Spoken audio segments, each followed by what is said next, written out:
Você já parou para pensar que a sua empresa pode estar pagando impostos a mais?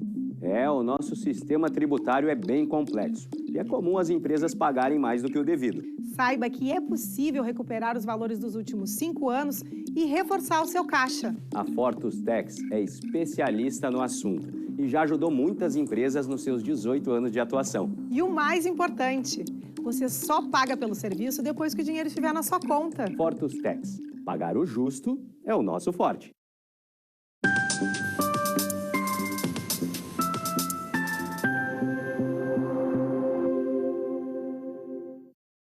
Olá, está no ar o programa Papo Certo de hoje. Comigo, Amanda de Oliveira e João Custódio. Hoje comemoramos o Dia Internacional do Acesso Universal à Informação. Olá, sejam bem-vindos. Hoje damos sequência à série de entrevistas com os candidatos ao Senado pelo Rio Grande do Sul, recebendo o candidato do Avante, o professor Nado. Lembrando que todos os candidatos foram convidados a participar do programa para falar sobre as suas propostas de governo. Boa noite, professor Nado. Muito obrigada pela presença no nosso programa de hoje. Eu que agradeço a oportunidade de estar ao lado do João Custódio e da Amanda. E você já pode nos enviar a sua pergunta pelo nosso WhatsApp 51 3029 8080, que o candidato vai responder aqui no programa. Nós voltamos em 30 segundos.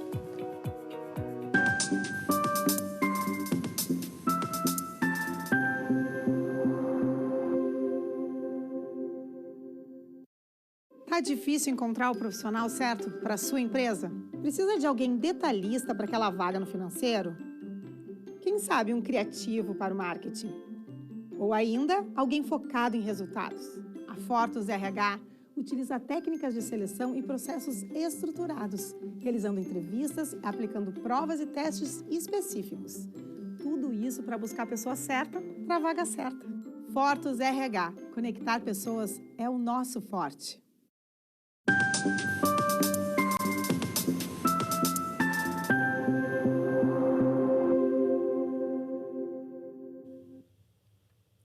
O Papo Certo está de volta e eu te convido a interagir conosco pelo WhatsApp.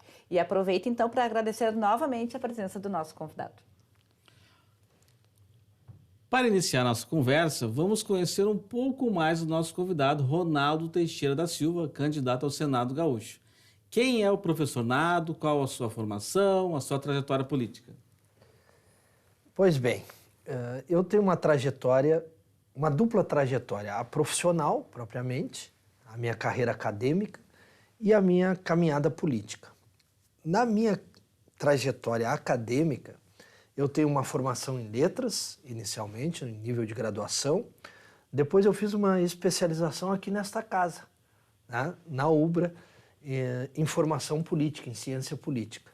Depois eu fui ao mestrado na UNB, na Universidade Federal de Brasília, mestrado em Teoria da Literatura, e agora, mais recentemente, eu sou doutor em Sociologia Política pela Unicinos. Então, tenho uma caminhada muito interessante, né, e diversa no mundo acadêmico, porque também tive a oportunidade de trabalhar na Fundação Getúlio Vargas, no Rio de Janeiro, como analista de inteligência, né? E ali aprendi muito no que diz respeito à gestão pública, porque é uma instituição, né, que desenvolve estudos muito ricos nessa área. A par disso, eu caminho na política, né? Nunca fiquei exclusivamente na sala de aula, né?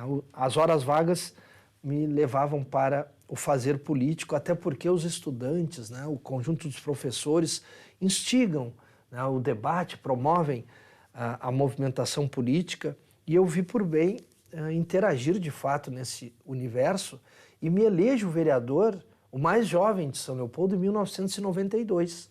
Né, me torno o mais jovem vereador da cidade, né, fiz um muito bom mandato, derrubamos a verba de gabinete naquela oportunidade, né, quando o vereador recebia 50% além do salário, né, para desenvolver atividades inerentes ao mandato. Eu achei aquilo um absurdo, né, muito jovem, entrei mudando tudo num movimento estudantil muito forte, muito rico, e derrubamos a verba de gabinete. Então marquei aquela passagem de forma importante e já me fiz candidato a vice-prefeito em 96. Perdemos aquela eleição ao lado do Dr. Olímpio Albrecht, né, que era o nosso candidato a prefeito, pelo PDT. Né, então um trabalho que se inicia no universo trabalhista de fato. E logo depois eu volto 4 anos ali passados, no ano 2000, e me elejo como vereador mais votado do partido, né, em todo o Vale dos Sinos. E isso também me deu credenciais e quis o destino que nesse segundo mandato de vereador eu fosse o relator da cassação de 12 vereadores de 21 por corrupção. As manchetes do jornal, à época, né, do Grupo Sinos, diziam: não terminou em pizza. Né? Ou seja, o meu relatório foi efetivo e comprovei a corrupção, lamentavelmente, de 12 vereadores em 21 que éramos na cidade de São Leopoldo. Em 2004, eu sou convidado a assumir a chefia de gabinete do Ministério da Educação. Né? E assumo até com muito orgulho, porque a cadeira do chefe de gabinete já tinha sido ocupada. Lá na era Getúlio Vargas, com o ministro Gustavo Capanema, esta cadeira de chefe de gabinete foi ocupada por Carlos Drummond de Andrade, o maior dos poetas brasileiros, e eu não tive dúvida, né? Quero ter essa experiência. Fui para Brasília e não só fui chefe de gabinete, como depois secretário executivo e até, então, ministro interino da Educação, quando assinei os 9 anos do ensino fundamental. Estou nos anais da história como aquele ministro que assinou. Depois disso, também tive a experiência no Ministério da Justiça, né, quando eu fui secretário executivo do Ministério e coordenador do Programa Nacional de Segurança Pública com Cidadania. Ou seja, tenho uma boa trajetória, né, que levaria mais um tempo ainda para contar aqui a todos vocês, tanto no campo da política, quanto paralelamente à sala de aula. Eu nunca deixei nenhum nem outro. Portanto, uma atividade muito intensa. Já antes aqui do programa, já o colega Daniel já veio lhe cumprimentar, porque foi seu aluno. Fiquei numa felicidade, porque onde eu ando, né, e onde eu frequento, sempre aparecem os ex-alunos. E o Daniel, aqui da produção, fez questão, né, de entrar um pouquinho antes. Eu fui teu aluno de redação. Pensa, aluno meu. Ele lembra até aquelas chamadas que eram comuns ao mundo da sala de aula, né? Onde permaneço, claro, agora licenciado nesse período, para travar um grande debate no Senado Federal. Candidato, e quais são as suas principais propostas de governo? As minhas principais propostas, né? A primeira delas diz respeito a um plano emergencial para a educação. O Darcy Ribeiro, então senador da República, redigiu a LDB, a Lei de Diretrizes e Bases, em 1996. E o governo Fernando Henrique homologou, validou o que foi aprovado pelo Senado Federal. O grande Darcy Ribeiro, grande educador e grande antropólogo brasileiro. E eu entendo que hoje é preciso reformar, revisar e adaptar aos novos tempos a LDB. Porque a LDB é a Constituição brasileira na área da educação, né? É a lei central orientadora da vida nacional na educação brasileira. Então, esse plano emergencial seria decisivo a partir, é claro, da revisão desta lei. Porque nós não podemos mais considerar o que estamos vivendo, né? Nós temos hoje, tivemos, né, até antes do final deste mandato de presidência da República, 5 ministros de educação. Né? Então, não há como um desses 5 ter desenvolvido um planejamento, um trabalho colocado em prática, executado satisfatoriamente. Então, é lamentável o que vivemos no país no que diz respeito à educação, como também é preciso criticar o que vivemos hoje no governo do Estado. O nosso IDEB, por exemplo, no ensino médio é de 4,3. 4,3 nós sabemos, toda e qualquer criança tem que tirar 5. 50% dos objetivos alcançados. Isso não está ocorrendo na vida gaúcha. Nós temos escolas fechadas, são 111 escolas fechadas hoje no Estado. E tivemos todo o tempo da pandemia que, se de um lado foi perverso, pelo impedimento de ter as crianças na escola, de outra parte haveria tempo para readequá-las para a volta, né, pós-pandemia. Isso não ocorreu em 111 escolas. O Colégio Pedrinho, o Instituto Estadual Pedro Schneider de São Leopoldo, a principal escola estadual, de 1.200 vagas, está fechada. O Instituto Pedrinho está fechado. Não é diferente ali em Capela de Santana, onde nós temos uma escola que funciona no salão paroquial. Há 8 anos, nenhum governo se mexe nesse sentido. Então, o plano emergencial de educação articulado pelo Senado, pelo Senado Federal, pode dar uma nova vida à realidade da educação brasileira. Esse é o primeiro projeto central, mas na sequência posso expor ainda mais ideias. Bom, professor, a educação sempre foi sua bandeira, né? E segundo dados recentes do IDEB, né, o Índice de Desenvolvimento da Educação Básica, o desempenho das escolas públicas e privadas do Rio Grande do Sul estão aí um pouco acima da média, mas com dificuldades, como o senhor recém comentou, né? Alguns especialistas apontam que o resultado é efeito da pandemia. Já o movimento Todos para a Educação diz que os dados demonstram a urgência na recuperação das aprendizagens. O que é preciso ser feito para melhorar o ensino gaúcho? Continuando a sua explicação. Né? Nós precisamos reformar pedagogicamente, mas nós precisamos reformar estruturalmente. Não pode uma escola, a principal escola de Capela de Santana, por exemplo, que não é um município tão grande, mas tem 503 alunos lá, não pode ser no porão do salão paroquial. É algo inusitado. Tá? Então nós precisamos rever isso, porque senão a gente faz essa proposta recente que surgiu lá no governo Temer. O novo ensino médio, com o itinerário e o percurso formativo, trazendo a técnica, né, e o nível de profissionalização já em nível médio. Está correto do ponto de vista conceitual. Mas que condições serão dadas para desenvolver esse ensino técnico se nós não temos papel higiênico na sala de aula de muitas escolas? São mais de 300 escolas hoje em estado precário no Rio Grande do Sul, repetindo, com 111 fechadas. Então nós precisamos reformar fisicamente, a par disso, poder avançar, por exemplo, numa inovação tecnológica, levando a internet à sala de aula, né, acesso a computadores, acesso a laptops. Agora, nós precisamos primeiro tratar, então, dessa questão física para avançar para a tecnologia necessária aos novos tempos da era digital e aí sim, né, cotejar a necessidade de uma reforma pedagógica. Mas isso é preciso fazer com planejamento do Ministério da Educação e da Secretaria Estadual de Educação. Perfeito. Professor, agora vamos falar um pouquinho então sobre saúde, né? Como que o senhor vê a atuação pública da saúde e o que poderia melhorar? De que forma poderia melhorar? Isso tem se agravado também porque o governo do Estado, em 2019, investiu em saúde pública 8,89%.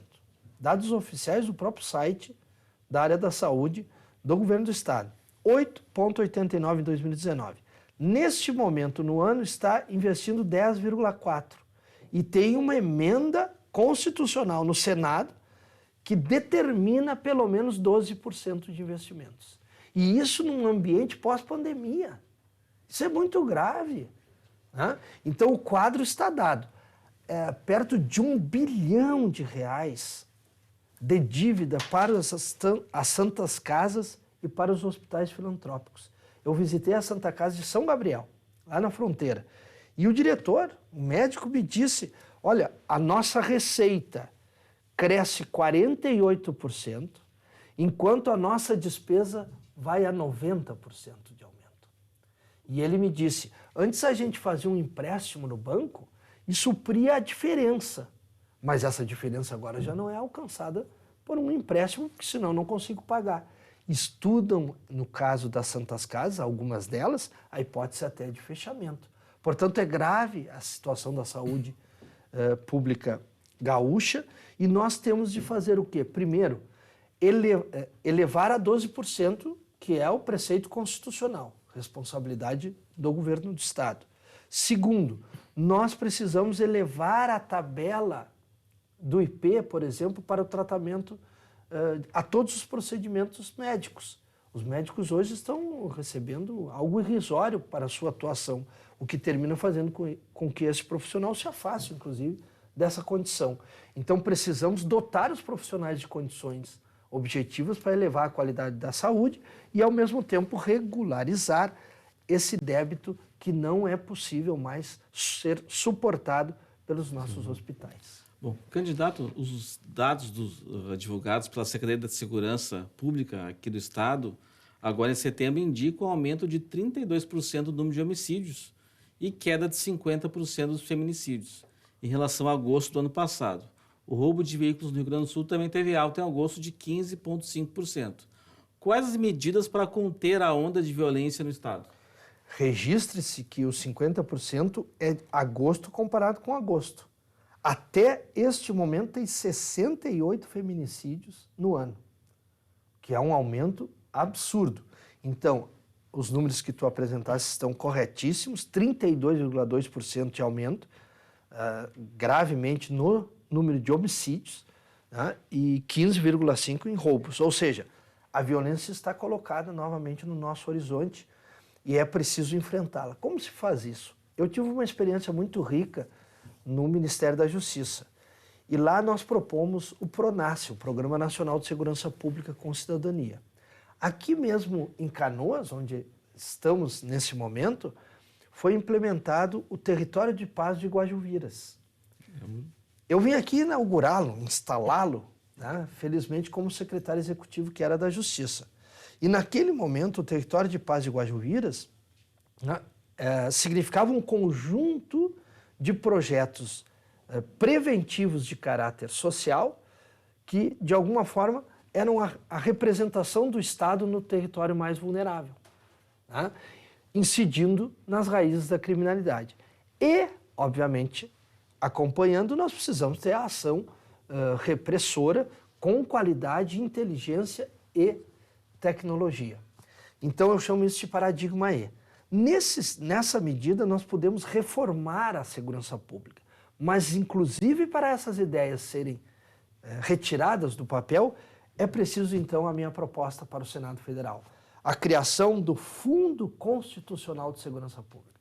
Nós temos o Fundeb para a educação, corretíssimo, que deu equilíbrio às contas para pagar professores em dia, ainda que os salários sejam baixos, e dar sustentação a todas as necessidades básicas da educação.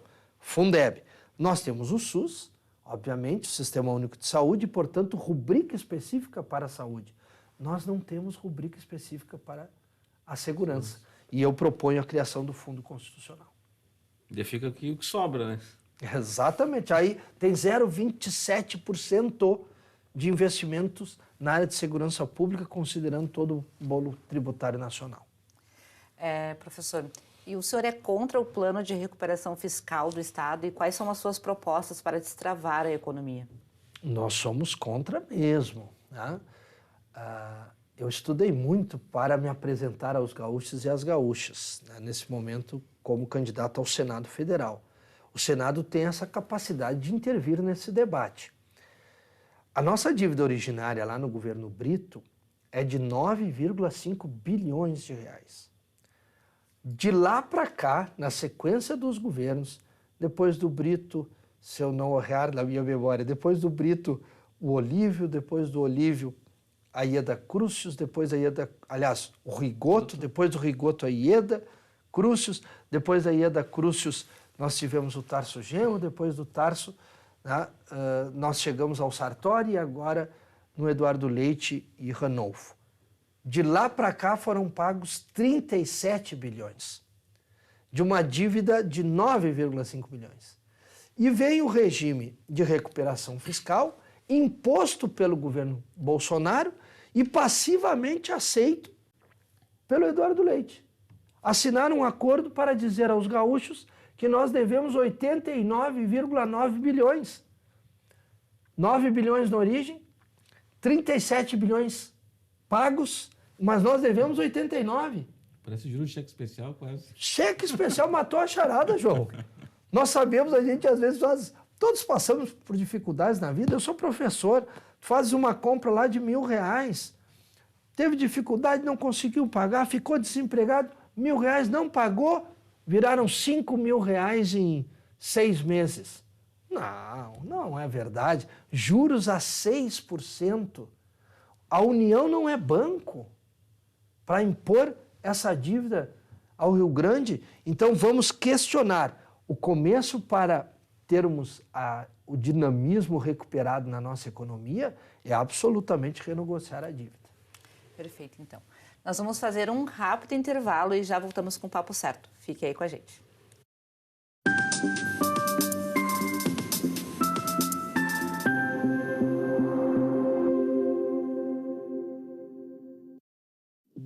tempos de juros altos, margens reduzidas e incertezas, rever estratégias é fundamental para manter o seu negócio competitivo. Esse cenário exige planejamento e organização financeira. Nessas horas, qualquer ajuda é bem-vinda, mas a ajuda de um especialista é necessária. A Fortus Consulting conhece na prática e tem as soluções adequadas para cada situação. Fortus Consulting. Melhorar os seus resultados é o nosso forte.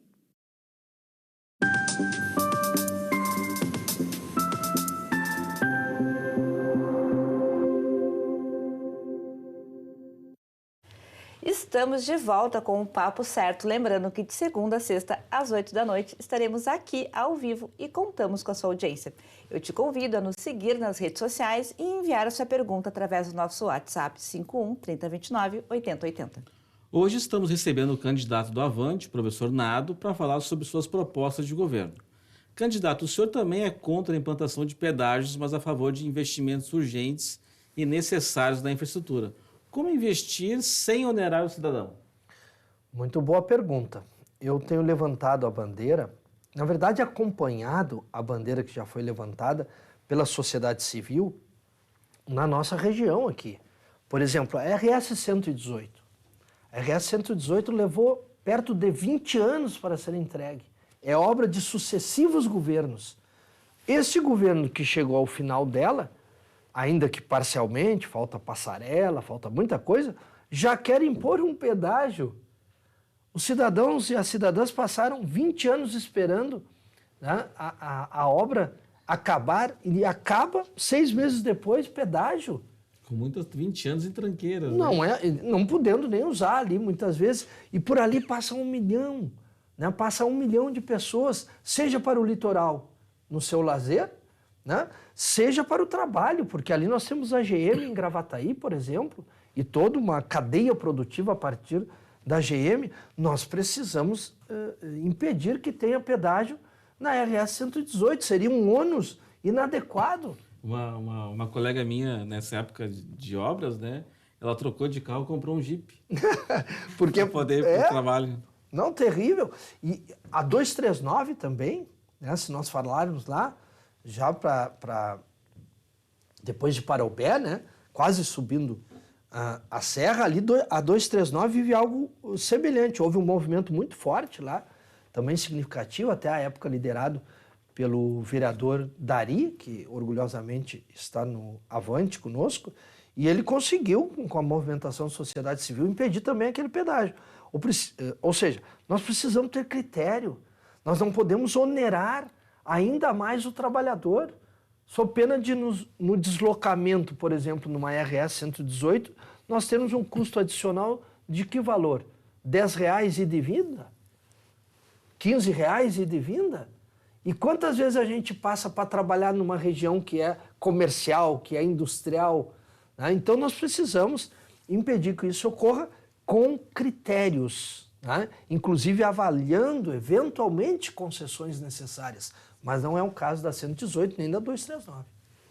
Então chegou a hora de nós interagirmos com os telespectadores que enviaram mensagens aqui através do nosso WhatsApp. O que o Nado pode fazer se eleito para melhorar a educação? Porque aqui no Rio Grande do Sul as escolas não recebem o mesmo apoio de uniformes, materiais e transportes que os demais estados do Centro-Oeste oferecem. Que coisa... Quem está... Isso é uma interação... É uma telespectadora, o final do telefone dela é 0028. Ah, que pena que ela não explicita o nome, né? Mas não citou o nome. Ela espontaneamente me chama de Nado, então eu fico feliz porque é possível que nos conheça, né? Especialmente na nossa trajetória da educação. Imagina, ela está tratando do tema de uniformes, né? Mas, minha querida espectadora, nós não temos papel higiênico. Nós temos salas com tijolos aparecendo, sem aeração adequada, inclusive exigida pelo Conselho Estadual de Educação. Para abrir uma escola, tu tem que definir o tamanho da janela. Sabiam disso, né? Tem uma legislação específica. Quantos alunos por metro quadrado? E nada disso tem no Rio Grande. Por isso o nosso IDEB no ensino médio é 4,3. Então nós precisamos fazer com que o plano emergencial que propõe passe pelo Senado Federal, reformando a LDB, entre em vigor, para então, inclusive, disputarmos um orçamento mais qualificado para a educação. Aí a nossa espectadora poderia perguntar, mas de onde sairia o recurso? Aí eu vou entrar num outro tema necessário. Nós temos a previsão de 38,8 bilhões de emendas do orçamento secreto no Senado Federal, não estou falando da Câmara dos Deputados. A emenda do relator está prevista em 19 bilhões, que é literalmente orçamento secreto e discricionário a partir do relator. O relator é um senador, o relator não é o presidente da República, o relator não é o ministro. E como tem esse poder, nós precisamos questionar, terminar com o orçamento secreto e recolher esses recursos e redistribuir, sobretudo na área da educação, da saúde e da segurança. Nós já estamos indo para os momentos finais aqui do Papo Certo. A telespectadora se identificou, o nome dela é Paloma. Ela enviou outras perguntas também, que o professor Nada, então, vai estar respondendo assim que o programa terminar. João, pode fazer a última pergunta, por favor? Aquela pergunta especial do final do programa. Professor, e para finalizar, por que votar no professor Nada? Nosso telespectador aí, eu escutar suas palavras finais. Eu tenho dito que tem 700 motivos para votar no professor Nada, tá? Que é o número que me representa. Eu represento aqui a coligação PDT Avante, né? Temos o Vieira da Cunha como nosso candidato ao governo do Estado e o professor Nada aqui como candidato ao Senado a partir, é claro, do Avante. Então, PDT Avante, esta é a nossa coligação.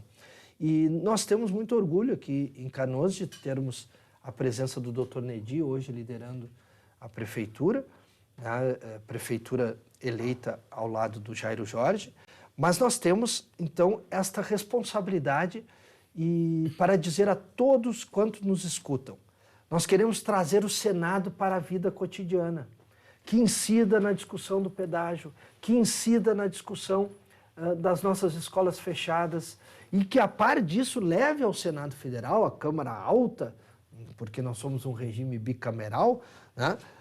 Leve as grandes propostas. E nós temos propostas, essas propostas foram apresentadas aqui como o Plano Emergencial de Educação, a criação do Fundo Constitucional de Segurança Pública. Tenho certeza que essa contribuição pode fazê-los a votar no professor. Vota no professor, vota 700 e possibilita o Senado a conviver com todos os gaúchos e gaúchas. Então, eu quero agradecer ao candidato pelos esclarecimentos e por ter aceito o nosso convite. E eu venho agradecer ao pessoal de casa pela sua audiência. Muito obrigada, então, professor.